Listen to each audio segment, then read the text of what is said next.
Hablar con Jesús. Señor mío y Dios mío, creo firmemente que estás aquí, que me ves, que me oyes. Te adoro con profunda reverencia. Te pido perdón de mis pecados y gracia para hacer con fruto este rato de oración. Madre mía Inmaculada, San José mi Padre y Señor, Ángel de mi guarda, interced por mí. Nuestra Madre Iglesia nos aconseja comenzar este tiempo de Pascua con la lectura de esas primeras apariciones del resucitado. Y así lo hemos hecho. Ya estamos empezando la sexta semana del tiempo de Pascua, pero recordamos que al inicio, por ejemplo, meditamos ese pasaje de los discípulos de Maús. Ellos iban por el camino con una mezcla de sensaciones. Por una parte, estaban viviendo esas palabras del profeta Zacarías que Jesús mismo les había recordado, que decía: heriré al pastor y las ovejas serán dispersadas. Ellos eran las ovejas, y ahora que el pastor no solamente está herido, sino que ha sido matado, asesinado cruelmente en la cruz, pues ahora hace que ellos estén desorientados, como ovejas sin pastor. A esto se suma el peso de la culpa, porque seguramente ellos se habrían unido también a esas palabras de Pedro, cuando le prometió que aunque tuviese que morir con Jesús, jamás le negaría. Y la realidad fue totalmente otra, porque salvo Juan y las santas mujeres que se mantuvieron fieles al pie de la cruz, los demás salieron huyendo, y seguramente también estos dos hombres que ahora vemos caminar hacia Emaús. Podríamos añadir también el sentimiento de decepción. Ellos creyeron, es verdad que creyeron a su manera, en ese reino de los cielos del que hablabas tú, Señor. Se llenaron de ilusión, de unas grandes expectativas, y creyeron también en ti, Señor, como el Mesías prometido, del que hablaban los profetas. Él les había pedido también paciencia, porque llegaría el momento en que finalmente manifestaría todo su poder, y el enemigo caería derrotado a sus pies. Pero esos discípulos eran aún incapaces de apreciar la maravillosa omnipotencia que vendría con la cruz. Esa cruz que vencía sobre el pecado, la palabra definitiva de Dios sobre el mal. Y en cambio, lo que vieron fue a su maestro sufriendo el más humillante y cruel de los castigos. Fue como que se les desinfló el globo del reino de los cielos. Y me atrevería a suponer que todo este remolino de sentimientos los mantenía con el corazón triste, cabizbajo, cuando de repente, haciéndote tú el encontradizo, Señor, estás junto a ellos. Yo creo que todos entendemos esa experiencia porque seguramente a todos nos ha sucedido que los encuentros con Dios, especialmente esos encuentros que son los más inesperados, son una causa de gran alegría. Y nosotros cuando hacemos memoria de esos encuentros en nuestra vida, podemos decir con estos discípulos: ¿no era verdad que ardía nuestro corazón mientras nos hablabas en el camino? Esta frase, que es la frase más famosa, me parece a mí, de este pasaje de los discípulos de Maús, tiene su contexto. Se les acababan de abrir los ojos, son capaces de reconocer a Jesús, pero esto justo después de que, sentado a la mesa con ellos, tomó el pan, pronunció la bendición, lo partió y se los dio.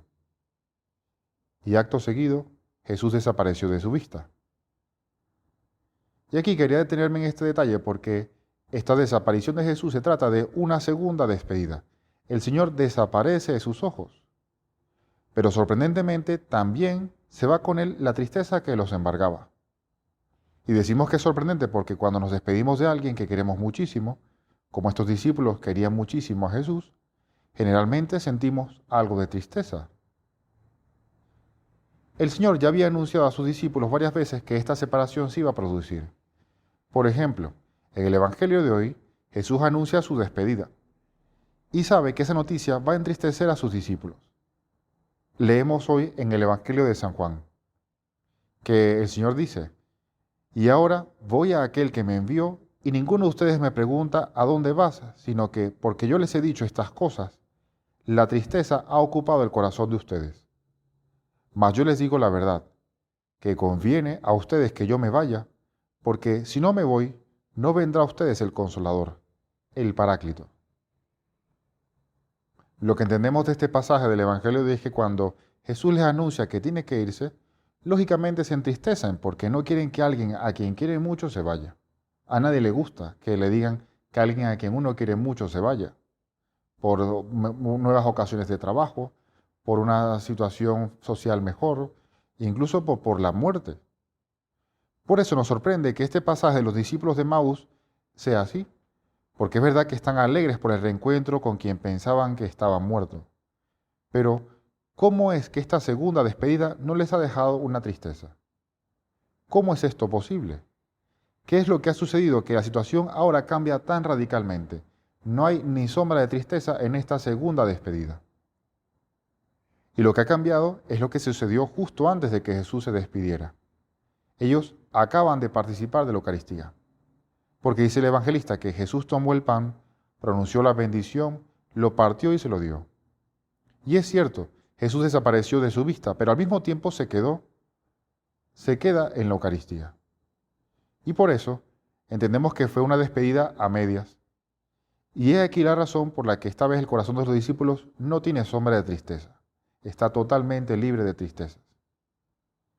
En cambio, cuando en el Evangelio de hoy hemos leído que los discípulos escuchan el anuncio de la despedida, aún les queda lejísimos esa maravilla de la Eucaristía. Son incapaces todavía de comprenderlo. Y es allí la razón de su tristeza. Pero bueno, todo esto nos sirve a nosotros para recordar ese inmenso tesoro de la Santa Misa, que es una fuente de alegría. Allí podemos acudir siempre a recibir la consolación de esa cercanía de Jesús, a quien no vemos en su apariencia humana, pero es porque nos engañan los sentidos. Allí está verdaderamente presente Cristo con su cuerpo, con su sangre, con su alma y con su divinidad.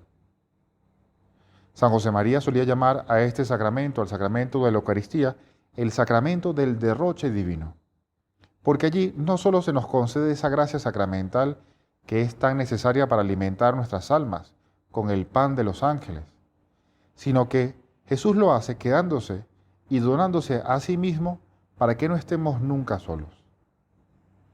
En la Santa Misa, en cada Eucaristía se cumple la profecía de Isaías. Será llamado Emmanuel, que significa Dios con nosotros. En cada misa está Dios con nosotros, incluso con un contacto físico cada vez que recibimos la Sagrada Comunión. Y si Dios está con nosotros, ¿quién contra nosotros? Yo tuve la oportunidad de ver esta afirmación de San Pablo, el famoso "si Dios está con nosotros, ¿quién contra nosotros?", de un modo muy peculiar encarnado en un muchacho del colegio. Porque poco antes de presentar un examen que era extremadamente complicado, este muchacho decidió asistir a misa y decidió también comulgar. Y se le quedó grabada en la mente una idea fija de la homilía de esa misa, que le ayudó muchísimo a tranquilizarse ante el estrés del examen. La idea es, si un día consigues comulgar, ese día ya fue un éxito, pase lo que pase después. Ya sea que te enfermes, ya sea que te roben, ya sea que pase lo que pase, el día que tú consigas comulgar, tú puedes decir, este día fue un éxito. Este muchacho le sirvió porque después el examen salió terrible, pero ese día fue un éxito porque pudo comulgar.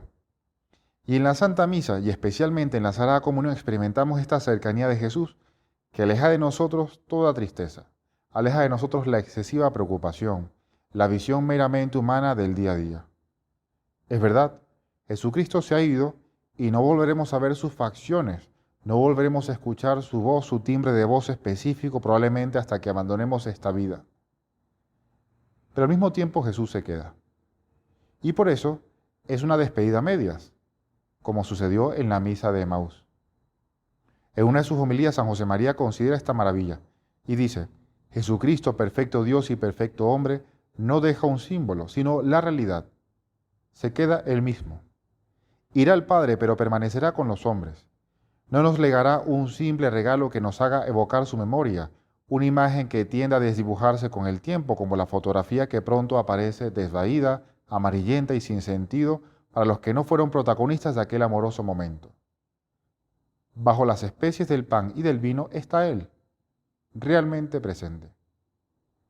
Y por eso, mientras más seamos almas de Eucaristía, mientras vivamos con mayor piedad y mayor atención cada uno de los ritos de la Santa Misa, en la medida en que pidamos mayor fe en esa presencia de Cristo en cada sagrario, más fácil será vivir con la alegría y con la paz de un Hijo de Dios en medio del mundo con todas sus dificultades.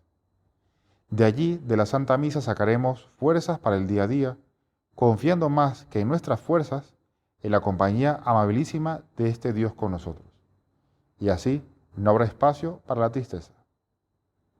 Te doy gracias, Dios mío, por los buenos propósitos, afectos e inspiraciones que me has comunicado en esta meditación. Te pido ayuda para ponerlos por obra. Madre mía Inmaculada, San José mi Padre y Señor, Ángel de mi guarda, interceded por mí.